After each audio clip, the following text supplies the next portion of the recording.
आज आपण तुमच्या 6वीचा जो इतिहास आहे त्याला स्टार्ट करणार आहोत. तर आज आपण तुमचा फर्स्ट चॅप्टर जो 6वीच्या इतिहासाचा आहे तो बघणार आहोत.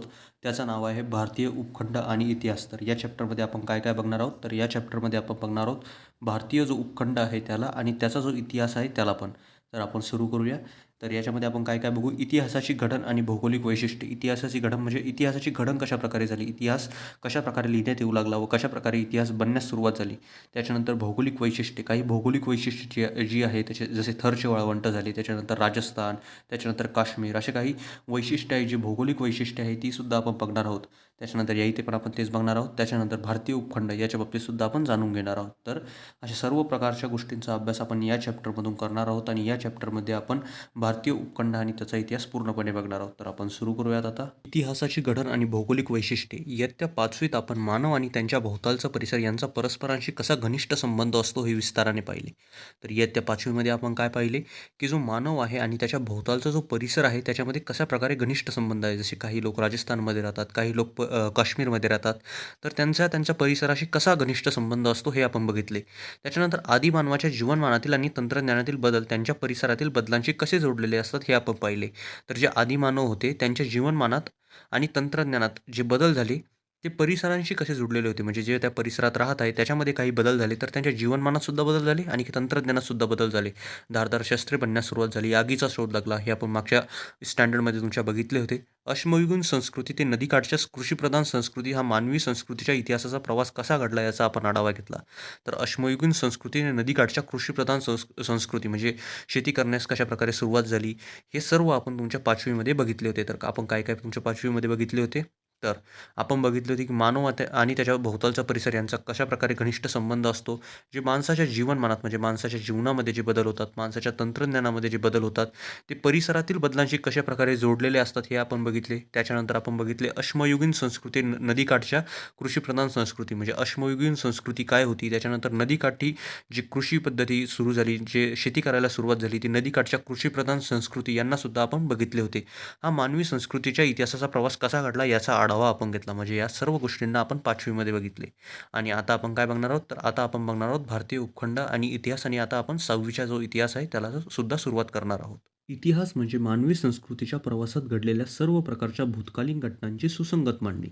तर इतिहास म्हणजे काय? तर मानवी संस्कृतीच्या प्रवासात जो मानवी संस्कृतीचा प्रवास राहिला, अश्मयुगीन संस्कृती आली, त्याच्यानंतर नदीकाठच्या संस्कृत्या आल्या, त्याच्यानंतर हडप्पा, मोहनजोदडो येथील संस्कृत्या आल्या, त्याच्यानंतर वैदिक पिरियड आला, त्याच्यानंतर जो होता तो धार्मिक प्रबोधनाच्या काही चळवळी सुरू झाल्या, त्याच्यानंतर अशा प्रकारच्या अनेक संस्कृती ज्या होत्या त्या भारतामध्ये येत गेल्या. तर अशा प्रकारच्या सर्व ज्या संस्कृती आहे त्यांचा प्रवास आणि त्याच्यात घडलेल्या सर्व प्रकारच्या भूतकालीन घटना. तर समजा त्यामध्ये काही विकास झाला त्या संस्कृतीमध्ये, तर तो कशाप्रकारे झाला, त्या विकासाला कोणते घटक कारणीभूत ठरले, अशा प्रकारची जी भूतकालीन जी घटना आहे, ती संस्कृती जी आहे, समजा एक संस्कृती आहे, ती कशाप्रकारे तिचा विकास होत आहे, कशाप्रकारे तिचा ह्रास होत आहे, या सर्व घटनांची सुसंगत मांडणी. सुसंगत मांडणी म्हणजे काय? क्रमवार मांडणी. म्हणजे एखादी संस्कृती तिचा जन्म झाला, त्यानंतर त्या संस्कृतीचा विकास झाला, त्यानंतर त्या संस्कृतीचा ह्रास झाला. ह्रास म्हणजे ती संस्कृती संपली.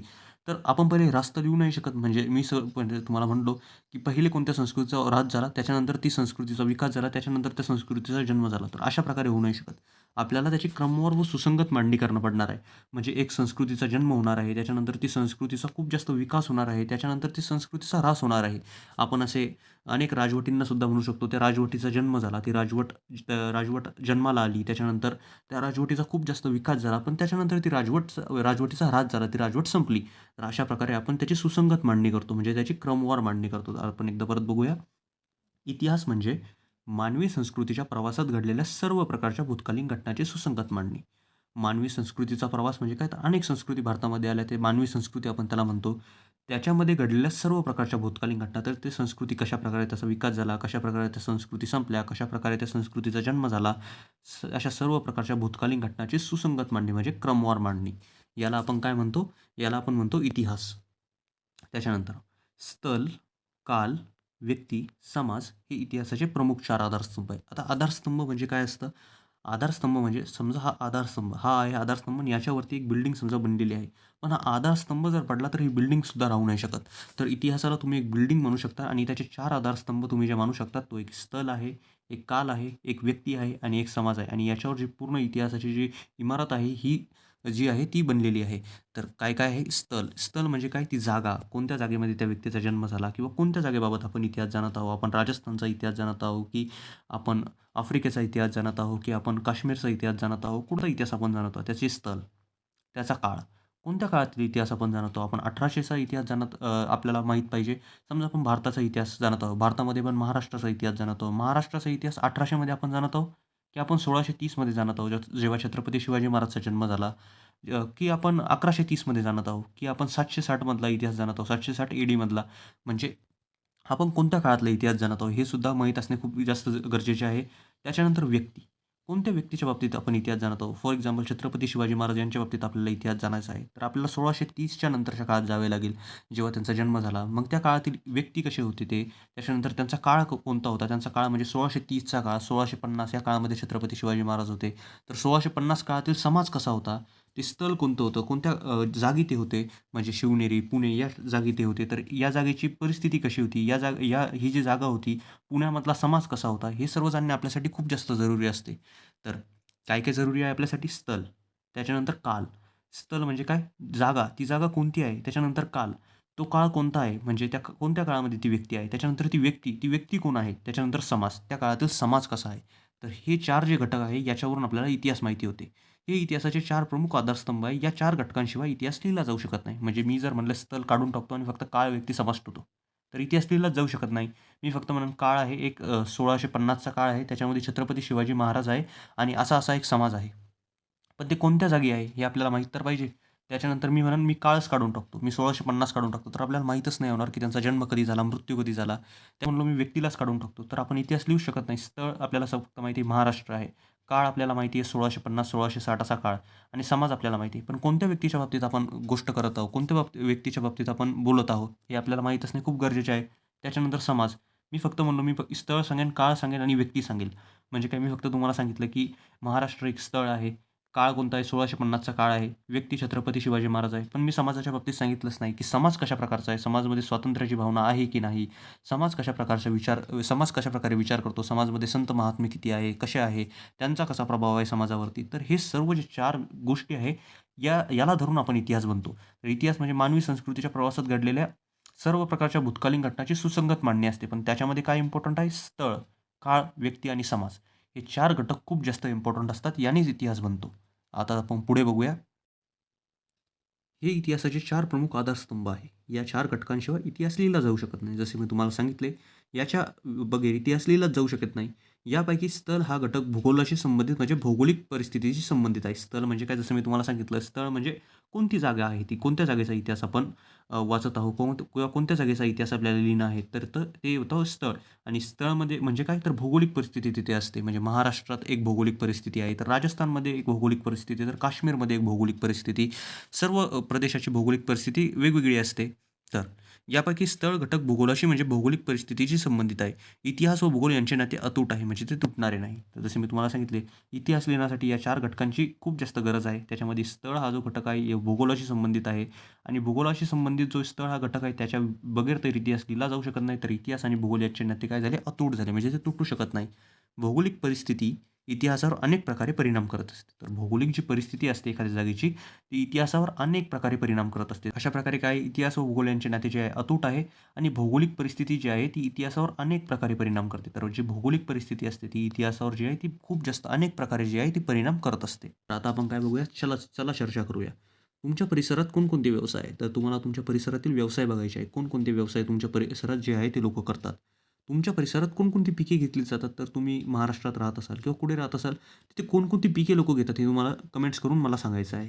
त्याच्यानंतर आहार, वेशभूषा, घरबांधणी, व्यवसाय इत्यादी गोष्टी बऱ्याच अशी आपण पाहतो त्या परिसराच्या भौगोलिक वैशिष्ट्यावर अवलंबून असतात. तर आहार म्हणजे काय, जेवण. तर जेवण वेगवेगळे असते. म्हणजे तुम्ही पंजाबला जर गेले तर तुम्हाला वेगळे जेवण भेटेल. तुम्ही जर तामिळनाडू भाग जो आहे, चेन्नईकडचा भाग, तिथे वेगळे जेवण आहे. महाराष्ट्रात जे आहे, कोकणमध्ये तुम्हाला वेगळे जेवण भेटेल. जर तुम्ही राजस्थानमध्ये गेले तर तिथे वेगळे जेवण भेटेल. त्याच्यानंतर तुम्ही जर समजा ईस्ट इंडियामध्ये गेले, तुम्ही जर आसाम इकडे गेले तर तुम्हाला तिथे सुद्धा वेगळा आहार भेटेल. त्याच्यानंतर आणि आहार कशावर अवलंबून आहे, तर आहारसुद्धा भौगोलिक त्यांच्या परिस्थितीवर अवलंबून असतो. जसे आपण कोकणात गेलो तर आपल्याला माशा खायला भेटतात. तर माशा का बरं खायला भेटतात? कारण की तिथे समुद्र आहे. तर भौगोलिक परिस्थिती आली. त्याच्यानंतर वेशभूषा. वेशभूषा म्हणजे काय? कपडे. तुम्ही बघत असाल की पंजाबी जे लोक असतात त्यांचे कपडे वेगळे असतात. महाराष्ट्रीयन जे लोक असतात त्यांचे कपडे वेगळे असतात. त्याच्यानंतर राजस्थानी लोक, त्याच्यानंतर काश्मीरमध्ये जे लोक असतात त्यांचे कपडेसुद्धा वेगळे असतात. तर अशा प्रकारे जी वेशभूषा आहे ती सुद्धा वेगवेगळी असते. ती सुद्धा भौगोलिक परिस्थितीवर असते. जिथे जास्त गरमी आहे तिथे कपडे इतके जास्त नसतात. पण जिथे खूप जास्त थंडी आहे तिथे कपडे जे असतात ते खूप जास्त घातले जातात. त्याच्यानंतर घरबांधणी. घरसुद्धा वेगवेगळ्या प्रकारे बांधले जातात. व्यवसायसुद्धा अलग-अलग असतात. गोष्टी बऱ्याच अशा आपण राहतो त्या परिसरावर भौगोलिक वैशिष्ट्यावर अवलंबून असतात. तर आहार, वेशभूषा, घरबांधणी, व्यवसाय या सर्व ज्या गोष्टी आहे आपण जिथे राहतो त्या भौगोलिक वैशिष्ट्यावरती जी आहे ते अवलंबून असतात. त्याच्यानंतर जसे तुम्ही बघू शकता ते घरांचे प्रकार आहे तर हे सुद्धा त्याच्या भौगोलिक वैशिष्ट्यावरच अवलंबून असतात. समाज जीवनसुद्धा त्यावर अवलंबून असते. जे समाजाचे जीवन आहे ते सुद्धा त्याच्यावर अवलंबून असते. उदाहरणार्थ, डोंगराळ प्रदेशात राहणाऱ्या लोकांचे जीवन मैदानी प्रदेशात राहणाऱ्या लोकांपेक्षा अधिक कष्टाचे असते. तर समाज जीवन म्हणजे काय? जे समाजात लोक राहत आहे त्यांचे जीवन म्हणजे लोकांचे जीवन असंच तुम्ही म्हणू शकता. तर काय आहे उदाहरण? डोंगराळ प्रदेशात जे लोक राहतात, डोंगराळ जो प्रदेश असतो त्याच्यामध्ये जे लोक राहतात त्यांचे जीवन मैदानी प्रदेशात राहणाऱ्या लोकांपेक्षा अधिक कष्टाचे असते. आता हे का बरं असते? आता डोंगरमध्ये जे लोक राहत आहे, डोंगराळ प्रदेशात जे लोक राहत आहे त्यांचे जीवन जे आहे ते अधिक कष्टाचे का आहे मैदानी प्रदेशात राहणाऱ्या लोकांपेक्षा? तर आपण समजूया. तर डोंगराळ प्रदेशात सुपीक शेतजमिनीची उपलब्धता अगदी थोडी. म्हणजे काय? तर सुपीक शेतजमीन जी आहे जिथे पिके आपण घेऊ शकतो तशी शेतजमीन अगदी थोडी तिथे आहे. तर मैदानी प्रदेशात सुपीक शेतजमीन मोठ्या प्रमाणावर उपलब्ध असते. तर जे मैदानी प्रदेश असतात ना तिथे सुपीक शेतजमीन जी असते ती मोठ्या प्रमाणावर असते आणि डोंगराळ प्रदेशात जी असते ती खूप जास्त कमी प्रमाणात असते. जे डोंगराळ प्रदेश आहे तिथे जी सुपीक शेतजमीन आहे ती खूप जास्त कमी आणि मैदानी प्रदेशात खूप जास्त जी आहे ती सुपीक जमीन. त्यामुळे डोंगराळ प्रदेशात राहणाऱ्या लोकांना तृणधान्ये आणि भाज्या कमी प्रमाणात उपलब्ध असतात. तर आता जेव्हा सुपीक जमीन कमी आहे, तर त्यांना भाज्यासुद्धा कमीच मिळणार आहे, पीक कमी होणार आहे. तर तुलनेने मैदानी प्रदेशात लोकांना या गोष्टी पुरेशा मिळतात. तर मैदानी प्रदेशात जे लोकं राहतात त्यांना या गोष्टी पुरेशा मिळतात. म्हणजे जमीन जास्त आहे, तर पीकसुद्धा जास्त येते. त्यांचा परिणाम खाण्यापिण्यावर झालेला दिसतो. तर त्याचा परिणाम काय होतो? खाण्यापिण्यावर झालेला दिसतो. कारण की ज्यांना जास्त मिळत आहे, तर त्यांच्या गरजा पुऱ्या होणार आहे खाण्याच्या. पण ज्यांना कमी मिळत आहे, त्यांच्या गरजा त्यांना पुऱ्या कराव्याच लागणार आहेत. त्यांचा परिणाम खाण्यापिण्यावर झालेला दिसतो. डोंगराळ प्रदेशात राहणाऱ्या लोकांना अन्नासाठी शिकारीवर आणि जंगलातून गोळा केलेल्या पदार्थावर अधिक अवलंबून राहावे लागते. तर त्यांचे जीवन कष्टाचे का आहे? त्यांना शिकारीवर जावे लागते. लोकांना अन्नासाठी काय करते? शिकारीवर जावे लागते. कारण की अन्न, वस्त्र, निवारा ही तर बेसिक गरजा आहे. त्याच्यासाठी तुम्हाला काम करावे लागणार आहे. तर त्या लोकांना शिकार करावे लागते. त्याच्यानंतर जंगलातून गोळा केलेले पदार्थ त्यांना खावे लागतात. तर जंगलातून अन्न गोळा करण्यासाठी खूप जास्त फिरावे सुद्धा लागते. तर हे कष्टाचे जीवन आहे. तर जंगलातून गोळा केलेल्या पदार्थावर अधिक अवलंबून राहावे लागते. अशाच डोंगराळ प्रदेशात राहणाऱ्या आणि मैदानी प्रदेशात राहणाऱ्या लोकांच्या जीवन पद्धतीतील इतर गोष्टींमध्येही फरक आढळतो. तर जेव्हा त्यांच्या खाण्यामध्ये तर फरक तर इथे आढळून येतच आहे. कारण की जे मैदानी प्रदेश आहे तिथे जी जमीन आहे ती खूप जास्त सुपीक आहे. तर लोकांना अन्न जे आहे ते पुरेसे भेटत आहे. पण डोंगराळ प्रदेश जो आहे तिथे जमीन जी आहे ती इतकी सुपीक नाही आहे. जमीन जी आहे ती नापीक आहे आणि थोडीच सुपीक जमीन आहे. तर जे अन्न आहे ते मिळणे मुश्किल आहे. तर त्याच्यासाठी शिकार करावी लागत आहे. जंगलामधून सापडावे लागत आहे. तर अशा प्रकारे जे आहे ते डोंगराळ प्रदेश आणि मैदानी प्रदेश जे आहेत त्यांचे लोकांमध्ये जे लोकं राहतात त्याच्या समाज जीवनावर प्रभाव पडतो. तर कशाप्रकारे प्रभाव पडला? डोंगराळ प्रदेश जो आहे त्याच्यामध्ये डोंगर आहे ते आहे. तर ही भौगोलिक परिस्थिती झाली आणि मैदानी प्रदेश ही सुद्धा एक भौगोलिक परिस्थिती झाली. तर तुम्ही बघू शकता की भौगोलिक परिस्थिती कशाप्रकारे एक स्थळ कशाप्रकारे लोकांच्या समाज जीवनावरती प्रभाव करत आहे आणि हे समाज जीवन जे आहे ते आपण इतिहासमध्ये सुद्धा अभ्यासतो. तर कशाप्रकारे इतिहास आणि भूगोलाचं नातं अतूट आहे. त्याच्यानंतर जीवन पद्धतीत इतर गोष्टींमध्येही फरक आढळतो. तर लोकांची जी जीवन पद्धत आहे त्याच्यामध्ये ज्या इतर गोष्टी आहेत त्यामध्ये सुद्धा आपल्याला फरक आढळतो. आपण राहतो त्या प्रदेशातील हवामान, पर्जन्यमान, शेतीतून मिळणारे पीक, वनस्पती आणि प्राणी इत्यादी गोष्टी आपल्याला जगण्याची साधने असतात. तर काय म्हटलं गेलेलं आहे? आपण राहतो त्या प्रदेशातील, तर तुम्ही जिथे पण राहता त्या प्रदेशातील हवामान, त्या प्रदेशात हवामान कसे आहे? जास्त थंडी आहे, जास्त गरमी आहे. त्या प्रदेशातील पर्जन्यमान, किती पाऊस पडतो त्या प्रदेशामध्ये? शेतीतून मिळणारे पीक, शेतीमध्ये काय-काय पिकत आहे?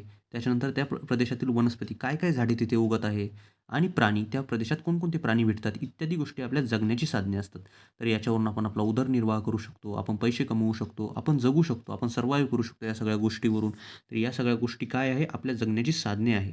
त्याच्या आधारानेच त्या प्रदेशातील जीवनपद्धती आणि संस्कृतीचा विकास होतो. तर कशाप्रकारे संस्कृतीचा विकास होतो? आपण ज्या पण प्रदेशात राहतो, त्या प्रदेशात हवामान कसे आहे, त्या प्रदेशात पर्जन्यमान कसे आहे, शेतीतून मिळणारे पीक कसे आहे, वनस्पती कशी आहे, प्राणी कसे आहे, या सर्व गोष्टी मिळून जे असतात ती एक जीवन पद्धती निर्माण होते. जसं आपण बघितले की डोंगराळ प्रदेशात जे लोक राहतात, त्यांची जीवन पद्धती कशी आहे? कष्टाचे जीवन आहे. मैदानी प्रदेशात जे लोक राहतात त्यांचे इतके जास्त कष्टाचे जीवन नाही आहे. तर ही जीवन पद्धती झाली आणि संस्कृती. मग अशा संस्कृतीसुद्धा ते विकसित होत असतात. कशावरून या विकसित होत आहे? या भौगोलिक वैशिष्ट्यावरून विकसित होत आहे आणि भौगोलिक वैशिष्ट्य म्हणजे काय? तर हे भूगोलाशी संबंधित आहे आणि भूगोलाशी संबंधित म्हणजे काय? स्थळाशी संबंधित आणि स्थळ आणि इतिहास यांचा तर एक अतूट नातं आहे. त्याच्या आधारानेच त्या-त्या प्रदेशातील जीवनपद्धती आणि संस्कृती विकसित होत असते. जगण्याच्या साधनांची मुबलकता जेथे असेल, तेथे मानवी समाज दीर्घकाळ वस्ती करतो. तर जगण्याच्या साधनांची मुबलकता म्हणजे जेथे पीक चांगले आहे, जमीन जी आहे ती सुपीक असेल, प्राणी असेल तेथे, पर्जन्यमान चांगले असेल, त्या प्रदेशातील हवामान चांगले असेल, असे नसेल की जास्तच गरमी आहे, असे नसेल की जास्तच थंडी आहे. तर जगण्याच्या साधनांची मुबलकता जिथे असेल, म्हणजे जगण्याची साधने जिथे अनुकूल असेल, तिथे मानवी समाज दीर्घकाळ वस्ती करतो. दीर्घकाळ म्हणजे खूप जास्त टाईमापर्यंत तिथे वस्ती करतो. आपण इतिहासामध्ये सुद्धा बघू शकतो. कालांतराने या वस्त्याचे ग्रामवसाहती आणि नगरे यात रूपांतर होते. तर समजा काही मानव आहे, त्यांनी बघितलं हा जो परिसर आहे, इथे पर्जन्यमान, हवामान, प्राणी आणि साधनांची मुबलकता जी आहे ती खूप चांगली आहे. आपण या इथे एक वस्ती काढू. तर मग त्यांनी एक वस्ती स्थापन केली. काही घरे बनली, एक वस्ती स्थापन झाली. मग कालांतराने काय झाले, ही वस्ती दीर्घकाळ राहिली, म्हणजे खूप जास्त काळ राहिली. त्याच्यानंतर काय झाली, या इथे एक जीवन पद्धतीचा विकास झाला, या इथे एक संस्कृतीचा विकास झाला. त्याच्यानंतर काय झालं, जगण्याच्या साधनांची मुबलकता तर होतीच. त्याच्यानंतर या वस्त्यांचे रूपांतर कशामध्ये झाले? ग्राम वसाहतीमध्ये. तर खूप जास्त अजून लोक येत गेली आणि मग त्याचे ग्राम बनले, त्याची एक वसाहत बनली आणि नगरे यात रूपांतर झाले. मग याच ग्राम वसाहतीमध्ये काय झाले? अजून लोकं येत गेले, अजून संस्कृतीचा विकास होत गेला, अजून त्याचा विकास होत गेला. मग तिथे एक नगर बनलं. तर तुम्ही ऐकत असाल, हे नगर आहे, ते नगर आहे. तर नगरे अशाच प्रकारे बनलेली आहे. त्याच्यानंतर यात रूपांतर होत गेले. पर्यावरणाचा ऱ्हास, दुष्काळ, आक्रमणे किंवा इतर कारणामुळे जगण्याच्या साधनांची कमतरता भासू शकते. पर्यावरणाचा ऱ्हास म्हणजे काय? तर क्लायमेट चेंज, प्रदूषण यामुळे जो आहे ते या साधनांची मुबलकता जिथे आहे ती कमी होऊ शकते. त्याच्यानंतर दुष्काळ पडू शकतो, तर पीक येणार नाही. त्याच्यानंतर कोणी आक्रमण जर केले, तर सर्व शेत ते उद्ध्वस्त करून टाकतील व तिथे युद्ध होईल. त्याच्यामुळे लोकांच्या जीवनावर खूप जास्त परिणाम पडेल आणि साधनांची कमतरतासुद्धा भासू लागेल, की लोकांना गाव सोडून जाणे भाग पडते. तर ही सगळी गोष्ट जर झाल्या, तर लोकांना काय होते? गाव सोडून जाणे जे आहे ते भाग पडते. ग्रामवसाहती, नगरे उजाड होतात. ग्रामवसाहती कशाच्या बनल्या? ग्रामवसाहतीचेच नगरामध्ये रूपांतर झाले. ग्रामवसाहती म्हणजे काय? तर ग्रामवसाहती ज्या आहे, त्या कालांतराने ज्या वस्त्या होत्या, त्याच ग्रामवसाहती बनल्या, तेच नगरे बनले. तर ह्या इथे समजा दुष्काळ आले, त्याच्यानंतर ह्या इथे समजा एखादा आक्रमण झालं, पर्यावरणाचा ऱ्हास झाला, तर लोकांना गाव सोडून जाणे पडते. ग्रामवसाहती, नगरे उजाड होतात, म्हणजे तिथे कोणीच राहत नाही. अशा अनेक घडामोडी इतिहासात घडलेल्या दिसतात. तर अशा अनेक ज्या घडामोडी आहेत, त्या आपण इतिहासात बघतो आणि त्याचा संबंध कशाशी आहे? त्याचा संबंध पूर्ण प्रकारे भूगोलाशी आहे. कारण की भौगोलिक परिस्थिती तशी आहे. त्यावरून इतिहास आणि भूगोल यांचे नाते अतूट आहे, हे स्पष्ट होते. तर याच्यावरून हे स्पष्ट होत आहे. म्हणजे याला आपण नकार देऊ शकत नाही, की अतूट आहे, अतूट असे आहे. म्हणजे ते तुटणारे नाही आहे. आणि आपण पुढे काय बघणार आहोत? भारताची भौगोलिक वैशिष्ट्ये. आता आपल्याला भारताची भौगोलिक वैशिष्ट्ये बघायचीच का बरं आहे? हा क्वेश्चन तुम्हाला निर्माण होईल, की हे इतिहासचं पुस्तक आहे. याच्यामध्ये आपण भारताची भौगोलिक वैशिष्ट्ये का बरं बघत आहोत? आपण भूगोलाच्या पुस्तकात याचा अभ्यास करायला हवा ना. पण मी तुम्हाला काय सांगितले? इतिहास आणि भूगोल यांचे नाते काय आहे? ते अतूट आहे. अतूट म्हणजे न तुटणारे आहे. कशाप्रकारे न तुटणारे हे नाते आहे? तर आपण मागे बघितले, की कशाप्रकारे आपण राहतो त्या प्रदेशातील हवामान, पर्जन्यमान, शेतीतून मिळणारे पीक, वनस्पती, प्राणी इत्यादी गोष्टी आपली जगण्याची साधने असतात. तर इत्यादी गोष्टी जेव्हा आपल्या जगण्याची साधने असतात, तर अशा परिसरामध्ये खूप जास्त ज्या वस्त्या आहेत, त्या प्रस्थापित होत आहे आणि याच वस्त्या ज्या पुढे आहे, याच्यावरतीच आक्रमणे होतात. ते आक्रमणे आपण इतिहासामध्ये अभ्यासतो. याच ज्या वस्त्या आहे, यामध्ये विविध संस्कृती जी आहे, त्या विकसित होतात. त्या संस्कृती आपण इतिहासामध्ये अभ्यासतो. तर कशाप्रकारे हे नाते अतूट आहे, तुम्ही येथे समजू शकता. तर याच्यामुळेच आपल्याला भारताची भौगोलिक वैशिष्ट्ये बघू, तेव्हा आपण अभ्यासू शकू, की विविध भारतातील जे प्रदेश आहे, ते भौगोलिक कशाप्रकारे वेगवेगळे आहे आणि जेव्हा आपण अभ्यासू, की विविध प्रदेश कशाप्रकारे भौगोलिक वैशिष्ट्यांनुसार वेगवेगळे आहे, तर तेव्हा आपण समजू शकू, की तेथील इतिहास, तेथील संस्कृती कशाप्रकारे विकसित झाली असेल.